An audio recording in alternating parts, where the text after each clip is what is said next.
क्या आप जानते हैं एक बुजुर्ग एनआरआई महिला जिनके पास पैसों की कोई कमी नहीं थी, वो 2 जरूरी कामों से इंडिया वापस आती हैं। अगर ये काम पूरे हो गए तो उनकी लाइफ की अधिकतम परेशानियां और अधूरापन काफी कम हो जाएगा, जो शायद पैसों से नहीं खरीद सकते। लेकिन इनका आखिरी बार घर पर आना हुआ क्योंकि फिर ये लापता हो जाती हैं। इनकी तलाश एक इंटरनेशनल इशू बन चुका था। यूएस एम्बेसी से पुलिस के ऊपर प्रेशर पड़ने लगे। पुलिस भी बिल्कुल अंधेरे में थी, ये भी नहीं पता कि वो देश में हैं या वापस चली गईं। ये केस 2 महीनों तक रहस्यों में समाया हुआ था, लेकिन जब खुलता है तो 3 देश यूएस, यूके और इंडिया, हर तरफ इसकी चर्चाएं होने लगी। ये एक हाई प्रोफाइल केस बन चुका था। नमस्कार दोस्तों, तो क्या हाल चाल है आपके। आज हम बात करने वाले हैं रुपिंदर कौर पंढेर केस के बारे में। इस घटना की शुरुआत होती है पंजाब के सबसे बड़े शहरों में से एक लुधियाना से। यहीं पर डेहलो सब तहसील या थाना क्षेत्र के अंतर्गत एक गांव पड़ता है, किला रायपुर। ये जगह काफी फेमस है क्योंकि यहाँ रूरल ओलंपिक्स या स्पोर्ट्स फेस्टिवल होता है। दूर दूर से लोग यहाँ पार्टिसिपेट करने भी आते हैं। तो इसी गांव के मल्लापट्टी नामक एरिया के इस घर में एक बुजुर्ग महिला रहने के लिए आई थी। नाम है रुपिंदर कौर पंढेर। इनकी उम्र करीब 71 साल के आसपास होगी। इस घर में 3 लोग और रहा करते थे, सुखजीत सिंह सोनू, इनके बड़े भाई मनवीर सिंह उर्फ मनवीर पहलवान और भाभी। रुपिंदर जी का इन लोगों से कोई पारिवारिक रिश्ता नाता नहीं था, बस इनको जानती हैं। ये दोनों आदमियों सुखजीत और मनवीर को बेटा कहकर संबोधित करती और वो भी माता जी कहकर बुलाया करते। एक तरह से मुंह बोले माँ और बेटे का रिश्ता समझ सकते हैं। रुपिंदर जी एक एनआरआई महिला हैं, नॉन रेजिडेंट इंडियन, यानी कि भारत में नहीं रहती। इनका घर यूएस के वॉशिंगटन स्टेट के सिएटल नामक शहर में है। नागरिकता भी वहीं की है, अमेरिका की। हालांकि इनका मूल रूप से घर लुधियाना के बुटहारी नामक गांव में है। इनकी लाइफ में पैसे रुपए की कोई कमी नहीं थी। ये एक संपन्न परिवार से आती हैं। इनके पिताजी का लुधियाना के अगर नगर, चंडीगढ़, खन्ना सब डिवीजन के रौनी गांव, ऐसे इलाकों में कई जमीन जायदाद हैं। पिताजी का काफी साल पहले ही स्वर्गवास हो चुका है। उनके बाद गांव की प्रॉपर्टीज की देखरेख करने वाला कोई नहीं। इसके चलते रुपिंदर जी अक्सर इंडिया आती रहती। इनके 4 भाई बहन भी हैं। उनमें से एक भाई का तो 2008 में देहांत हो गया। एक भाई और एक बहन बुजुर्ग होने की वजह से बीमार रहते हैं और बिस्तर पर हैं। एक बहन और हैं, कमलजीत कौर खैरा। केवल इनका ही इस केस में जिक्र है। कमल कौर जी भी यूएस में रहती हैं। इनका घर टेक्सास नामक स्टेट के हॉस्टन में है। सभी भाई बहनों का अपना अपना परिवार है, बच्चे हैं, नाती पोते हैं। रुपिंदर जी के अधिकतम करीबी लोग जैसे भाई बहन और करीबी रिश्तेदार सभी इंडिया से बाहर रहते हैं। रुपिंदर जी की लाइफ के बारे में थोड़ा और बात करें तो इनकी 2 बार शादी हो चुकी है। पहले पति थे मेजर राजेंद्र सिंह पंढेर और दूसरे पति रमन। दोनों ही शादियां इनकी लंबे समय तक टिक नहीं पाती। शादी टूट चुकी थी, ये अपने पति से अलग हो चुकी हैं, डिवोर्स ले लिया है। रुपिंदर जी की कोई संतान भी नहीं जो बुढ़ापे में सहारा बन सके। बस इनको इसी बात का थोड़ा दुख था और पति से भी अलग हैं, इसलिए बुढ़ापे में साथ देने वाला कोई नहीं। कई साल पहले ये भारत से यूएस जाकर बस गई थी। जो बहन है कमलजीत कौर, उनके साथ रुपिंदर जी की थोड़ी दिक्कत चल रही थी। 2015-16 के आसपास की बात होगी। उस दौरान रुपिंदर अपनी बहन के पति यानी जीजा जी के नाम पर एक फर्जी आदमी को तैयार किया और जीजा जी की सारी प्रॉपर्टी अपने नाम करवाने की कोशिश की। इसके चलते बहन कमल ने लुधियाना के एनआरआई थाने में अलग अलग समय पर 2 केसेस दर्ज करवाए। एक 2015 में और दूसरा 2016 में। एक मामला जमीनी विवाद को लेकर था और दूसरा धोखाधड़ी या चीटिंग का। अब इन दोनों केसेस को लेकर कोर्ट में ट्रायल शुरू हुआ, लेकिन रुपिंदर कौर प्रेजेंट नहीं हो रही थी। बार बार ऐसा करने से कोर्ट ने इनको भगौड़ा घोषित कर दिया। साथ ही साथ इनके खिलाफ एलओसी यानी लुक आउट सर्कुलर नोटिस भी जारी कर दिया गया। अगर ये महिला भारत के किसी भी हिस्से में दिखाई दें तो तुरंत पुलिस को सूचित करें। ये नोटिस इंडिया के हर बॉर्डर अथॉरिटी, एयरपोर्ट, सब जगह पर भेज दिया गया। इसके बाद रुपिंदर जी का इंडिया में आना कम हो जाता है। फिर इनकी मुलाकात हो जाती है सुखजीत सिंह सोनू से, जो किला रायपुर के रहने वाले हैं। इनकी मुलाकात का किस्सा भी थोड़ा अजीब है, जो आपको आगे बताएंगे। ये शख्स कोर्ट परिसर में टाइपिस्ट का काम करते हैं, जिनका लीगल पेपर्स तैयार करने का काम होता है। रुपिंदर ने इन्हें अपने कोर्ट केसेस की पूरी जिम्मेदारी सौंप दी। जो घटना हम आपको बताने वाले हैं उससे करीब 6 महीने पहले सुखजीत को पावर ऑफ अटॉर्नी भी सौंप दिया था। इसका मतलब होता है कि अगर कोई एनआरआई जो इंडिया में नहीं है, अगर उस पर कोई लीगल केस चल रहा है, कोई पर्सनल या फाइनेंशियल मैटर है, तो उसकी देखरेख के लिए इंडिया में रहने वाले किसी को अपनी तरफ से पैरवी करने का ग्रांट दे सकते हैं कि मेरे बिहार पर ये उपस्थित होगा। अब जब कभी रुपिंदर इंडिया में आती तो किसी होटल में रहने के बजाय सुखजीत के घर पर रुकने लगी थी। रुपिंदर पर एलओसी नोटिस जारी है, इसलिए खुलेआम नॉर्मल ट्रांसपोर्ट यूज नहीं कर सकती, छिप छिपाकर आना पड़ता। इसी तरह से 18 जून 2025 को भी रुपिंदर भारत आती हैं। मीडिया के अनुसार ये इस बार चेन्नई एयरपोर्ट से होकर आई, क्योंकि केस तो पंजाब में है और चेन्नई वहां से काफी दूर है। ऊपर से एलओसी को भी काफी टाइम हो गया, इसलिए किसी को पता नहीं चल सकता। आगे ये नेपाल के रास्ते वापस यूएस चली जाती। लुधियाना आकर ये अपने किसी रिश्तेदार या जान पहचान के पास रुकी होंगी। उसके बाद 8 जुलाई 2025 के आसपास सुखजीत के घर पर गईं। सुखजीत के भैया और भाभी भी रुपिंदर जी को काफी मानते थे। माँ बेटा और बहू की तरह रिश्ता हो गया था। अब धीरे धीरे दिन गुजरता है। रुपिंदर जी को कनाडा से किसी शादी के फंक्शन में अटेंड होने का इनविटेशन मिला। वहां पर जाना इनके लिए अनिवार्य है। ये दिल्ली एयरपोर्ट से कनाडा चली जाती। सुखजीत ने कहा कि आपको दिल्ली तक छोड़ देते हैं, पर उन्होंने मना किया। ये अकेले जा सकती हैं, तुमको परेशान होने की जरूरत नहीं। लेकिन यहाँ पर परेशानी वाली एक बात थी। घर से निकलने के बाद रुपिंदर जी कहीं गायब हो जाती हैं। सुखजीत बीच बीच में इनको कॉल करके पूछा भी करते थे कि कहाँ तक पहुंची, दिल्ली पहुंचने में कितना टाइम लगेगा, कोई दिक्कत तो नहीं हो रही है। ऐसे ही सुखजीत ने जब वापस कॉल किया तो फोन नहीं उठाती। उनका मोबाइल फोन स्विच ऑफ हो गया। ये 18 जुलाई के आसपास की बात होगी। सुखजीत रुपिंदर जी के किसी परिचित को भी नहीं जानते कि उनसे उनके बारे में पूछ सकें। ऊपर से वो बुजुर्ग महिला है, पता नहीं कहाँ चली गईं। ये भी नहीं पता कि दिल्ली पहुंची या नहीं, फ्लाइट लिया या नहीं। अब 18 जुलाई के दिन ही सुखजीत डेहलो पुलिस स्टेशन पहुंच जाते हैं। इन्होंने बीएनएस सेक्शन 127 के तहत केस दर्ज करवाया।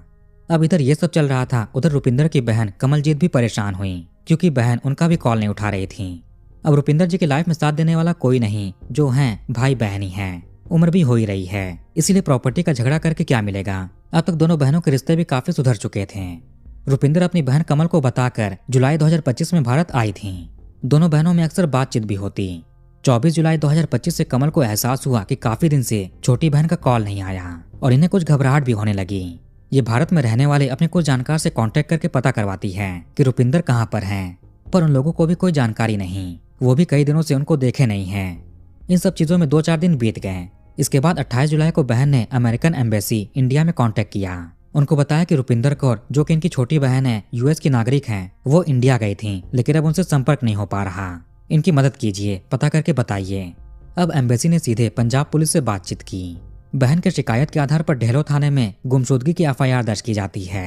अब यह मामला 2 देशों के बीच का था, इसलिए पुलिस ने इस केस को सीरियस लिया। डीएसपी के नेतृत्व में एक स्पेशल टीम बनाई जाती है। पता चला कि 10 दिन पहले भी एक कंप्लेंट इसी थाने में दर्ज करवाई गई है। उसमें भी महिला का हुलिया, नाम, पता सब कुछ इस वाले केस से मैच कर रहा था।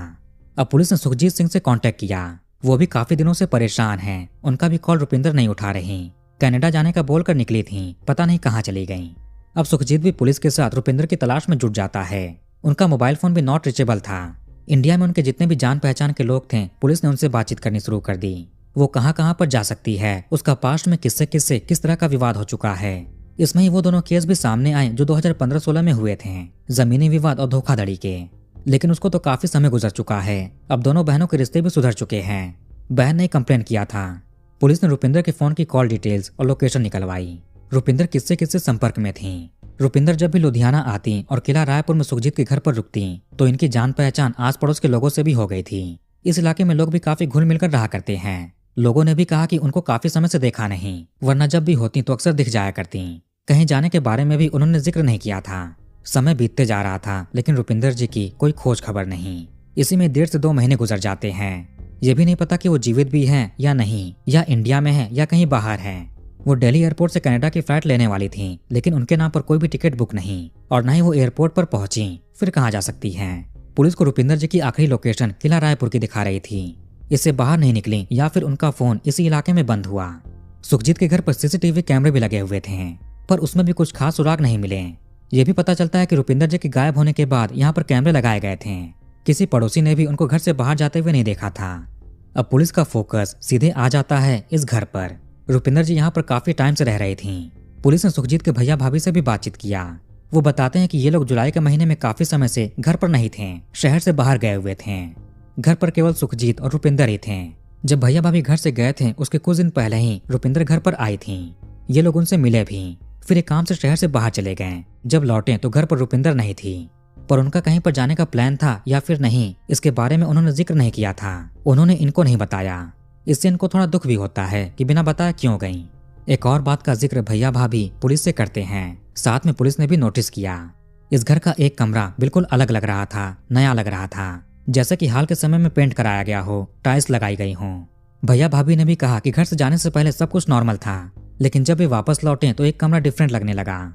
इन्होंने सुखजीत से पूछा तो कुछ खास जवाब नहीं देता। अगर रिनोवेशन करवाना था तो पूरे घर का करवाता, केवल एक कमरे की क्या जरूरत। ऊपर से घर भी नया था, रिनोवेट करने की कोई जरूरत नहीं थी। आस पड़ोस के कुछ लोग बताते हैं कि जुलाई के बीच में इन्होंने घर से कुछ धुआं उठते हुए भी देखा था, पर उतना ध्यान नहीं दिया। लगा कि शायद चूल्हे पर खाना बना रहे हों। कभी कभी शौकिया लोग गैस स्टोव की जगह चूल्हे पर खाना बना लेते हैं। अभी तक सितंबर का महीना आ चुका था, करीब 2 महीने बीत चुके थे, लेकिन पुलिस के हाथ अभी भी खाली। पर सारी चीजों को देखते हुए पुलिस का संदेह सुखजीत पर आने लगा था। 12 सितंबर 2025 आते आते पुलिस ने सुखजीत को उठाया और थाने ले गई। सुखजीत कहता है कि रुपिंदर कौर अब इस दुनिया में नहीं है। इसके बाद एक कहानी बाहर निकलती है जिसने सबको और भी हैरान कर दिए। रुपिंदर कौर की पहले 2 शादियां हो चुकी हैं, लेकिन कोई रिश्ता लंबे समय तक टिक नहीं पाया। अब इनकी उम्र भी हो रही थी, बुढ़ापे में कोई सहारा के लिए भी चाहिए। माता पिता के जाने के बाद केवल पति पत्नी ही आखिरी समय में साथ होते हैं, अगर सही हमसफर मिल जाए तो। बच्चे भी एक टाइम के बाद अपने परिवार पर ध्यान देने लग जाते हैं, ना कि अपने माता पिता पर। रुपिंदर की कोई संतान भी नहीं। बुढ़ापे के सहारे के लिए इन्होंने एक हमसफर की तलाश शुरू की। ये एक मैट्रिमोनियल साइट पर अपनी प्रोफाइल बनाती है। उसमें इन्होंने अपने बारे में सब कुछ सही तरीके से बताया। इनकी इच्छा थी कि इन्हें कोई अपनी तरह ही मिल जाए। तलाश करते करते मई 2024 का समय आया। इसी बीच मैट्रिमोनियल साइट पर इनकी मुलाकात हुई चरणजीत सिंह ग्रेवाल नामक आदमी से। इनकी उम्र करीब 75 साल के आसपास है और ये यूके के नागरिक हैं। इनकी भी 2 शादियां हो चुकी हैं, पर दोनों ही चल नहीं पाया। हालांकि इनकी 2 बेटियां और एक बेटा है जो यूके में ही रहते हैं। इनकी अपनी दूसरी पत्नी से नहीं बनती, जिस वजह से अब ये तीसरे पार्टनर की तलाश कर रहे थे। रुपिंदर कौर और चरणजीत सिंह दोनों में काफी सिमिलैरिटीज हैं, समानताएं हैं। उम्र आसपास है, दोनों की 2 बार शादी हो चुकी है। चरणजीत मूल रूप से लुधियाना के महिमा सिंह वाला नामक गांव के रहने वाले हैं। ये रुपिंदर के घर से केवल 15 किलोमीटर दूर था और किला रायपुर से 5 किलोमीटर दूर है। इन्हीं सब समानताओं की वजह से दोनों में बात आगे बढ़ी। ये लोग कॉल पर बातें करने लगे। दोनों आपस में डिसाइड करते हैं कि ये लोग अपने पास्ट के बारे में कोई जिक्र नहीं करेंगे। जो हो गया भूल जाओ। अब जिंदगी में जितना भी टाइम बचा है उसमें एक दूसरे के साथ रहेंगे। रुपिंदर ने चरण के बारे में अपनी बहन कमल कौर को भी बताया कि शादी करना चाहती है।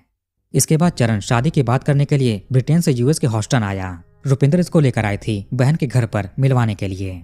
बहन और चरणजीत आपस में 15 मिनट बात करते हैं। बहन ने उनसे पूछा कि तुमने अपने भाई भाभी को रुपिंदर और शादी के बारे में बताया है या नहीं। उसने जवाब दिया अभी नहीं, लेकिन बता दूंगा। यह भी पूछा कि तुम यूके और इंडिया छोड़कर शादी करने यूएस आ गए, क्या वजह है। इस पर भी वो कोई जवाब नहीं देता। बहन ने यह भी कहा कि तुम अपने भाई भाभी से इनकी बात करवा दो, पर वो ऐसा कराने से भी मना कर रहा था। इससे कमल को वो आदमी ठीक नहीं लग रहा था। फिर चरण वापस यूके चला जाता है। रुपिंदर ने उसे इंडिया में चल रहे कोर्ट केसेस के बारे में बताया। यह भी कहा कि भगौड़ा घोषित हो चुकी है, लुकआउट सर्कुलर भी जारी है। इसके बाद चरणजीत एक सोल्यूशन देता है, एक तरह से सलाह देता है। इसकी पहचान का एक आदमी था जो लुधियाना के कोर्ट में काम करता है। उसकी वहां पर अच्छी जान पहचान होगी, पहुंच होगी, वो तुम्हारा काम करवा सकता है। वो आदमी था सुखजीत सिंह सोनू। साल 2014 में सुखजीत और चरणजीत आम आदमी पार्टी के इलेक्शन के प्रचार के दौरान मिले थे। दोनों के घरों में केवल 5 किलोमीटर की दूरी है। इस वजह से इनकी दोस्ती और भी गहरी हुई। सेम पार्टी को सपोर्ट करते हैं। पुलिस ने जब रुपिंदर कौर के केस में सुखजीत को अरेस्ट किया तो शुरू में लगा कि इस पर पहले कोई मामला दर्ज नहीं है, कोई क्रिमिनल रिकॉर्ड नहीं। लेकिन थोड़ी जांच करने पर मिला कि PAU पुलिस स्टेशन में IPC 420 के तहत एक केस दर्ज है। सोनू ने कथित तौर पर किसी रियल एस्टेट एजेंट के साथ लाखों रुपए की ठगी की थी। अक्टूबर 2024 के महीने में चरणजीत यूके से इंडिया आया। उधर रुपिंदर भी यूएस से इंडिया आई। इसी दौरान चरणजीत ने सुखजीत से रुपिंदर को मिलवाया था केस के सिलसिले में। इसी टूर के दौरान रुपिंदर कौर और चरणजीत पंजाब घूमते हैं, साथ में समय बिताया। ये सब फोटोज उसी दौरान की हैं। चरणजीत तो बाद में यहाँ से वापस यूके चला गया, लेकिन रुपिंदर यहीं पर रुकी रही केस की वजह से।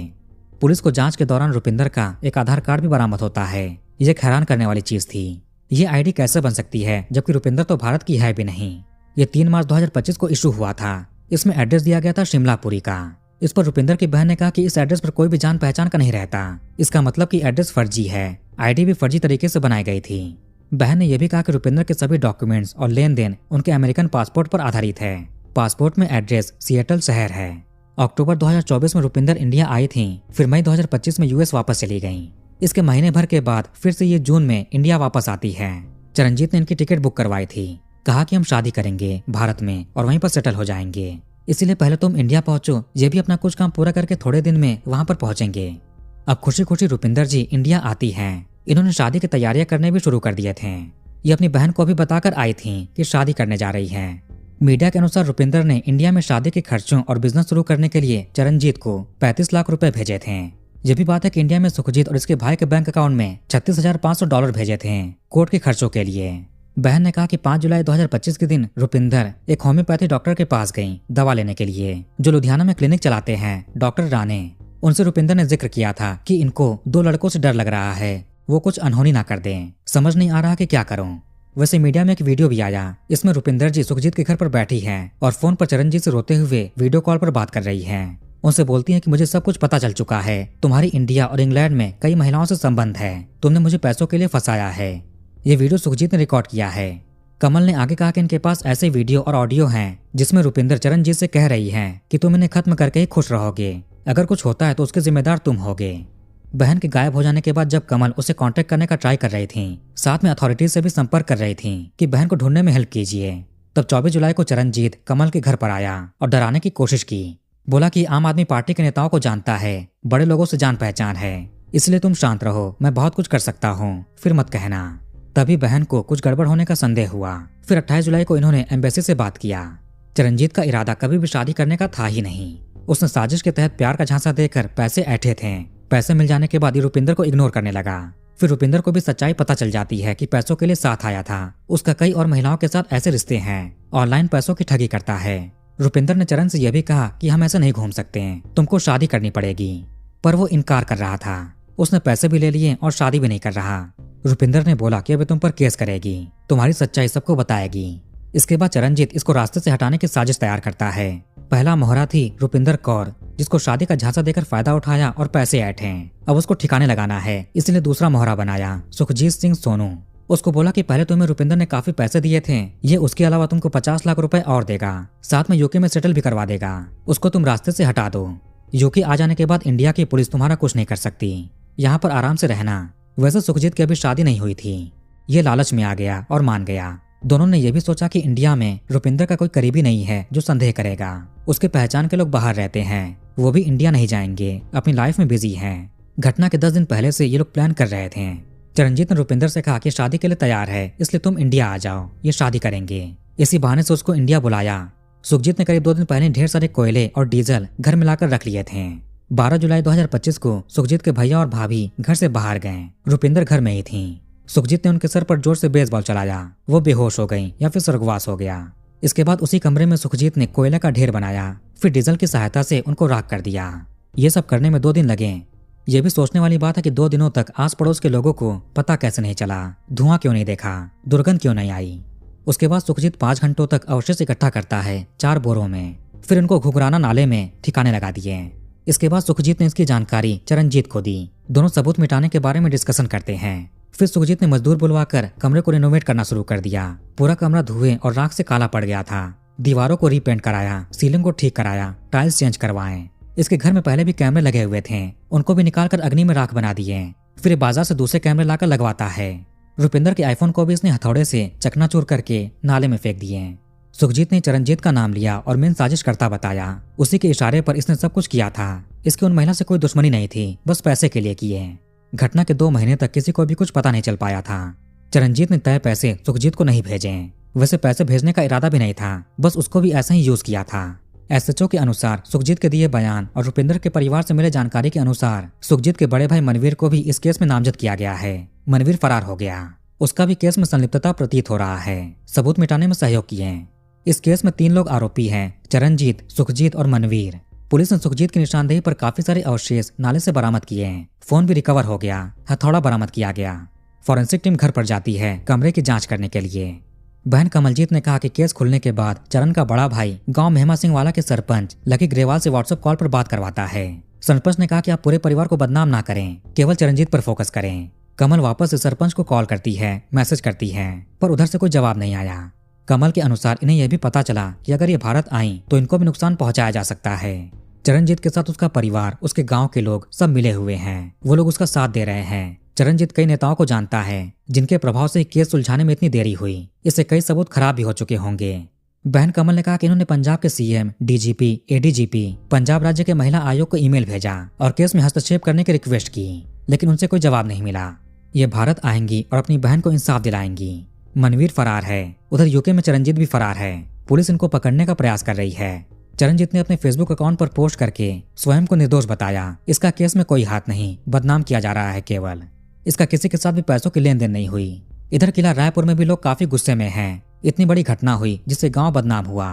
पुलिस आरोपियों के ट्रांजैक्शन हिस्ट्री की भी जांच कर रही है। चरणजीत को यूके में अरेस्ट करके इंडिया लाना काफी चैलेंजिंग काम है। पुलिस पंजाब में होने वाले कबड्डी मैचेस पर नजर रखी है, जहां पर मनवीर जा सकता है। एक दानिश नाम का आदमी सामने आया जिसने इस केस को दबाने की कोशिश की। इस काम के लिए उसने 10 लाख रुपए भी ले लिए थे। सुखजीत और मनवीर को डर था कि ये अरेस्ट हो सकते हैं, इसलिए इन्होंने चंडीगढ़ दानिश से संपर्क किया, उसको पैसे दिए। पुलिस उसको भी पकड़ने के लिए चंडीगढ़ में दबिश दे रही है, वो भी फरार है।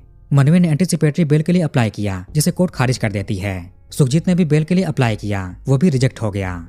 कमलजीत ने कहा कि इस केस के लिए इनको कहीं भी जाना पड़े, चाहे high court, supreme court, CBI, Interpol, जहां भी जाना पड़े जाएंगी। जब तक सभी आरोपी पकड़े नहीं जाते, ट्रायल शुरू नहीं होता, ये इंडिया में रहेंगी। तो रुपिंदर कौर को एक हमसफर चाहिए था जो बुढ़ापे में सहारा बने। चरणजीत ने उसका ही फायदा उठाकर पैसे ऐंठे, फिर सुखजीत के साथ मिलकर साजिश रचा। तो वीडियो को यहीं पर खत्म करते हैं। आप कमेंट करके अपनी राय बताइए। इस वीडियो को लाइक और शेयर जरूर करिए और हमारे चैनल को सब्सक्राइब करके बेल आइकन ऑन कर लीजिए। मिलते हैं नेक्स्ट वीडियो में। धन्यवाद।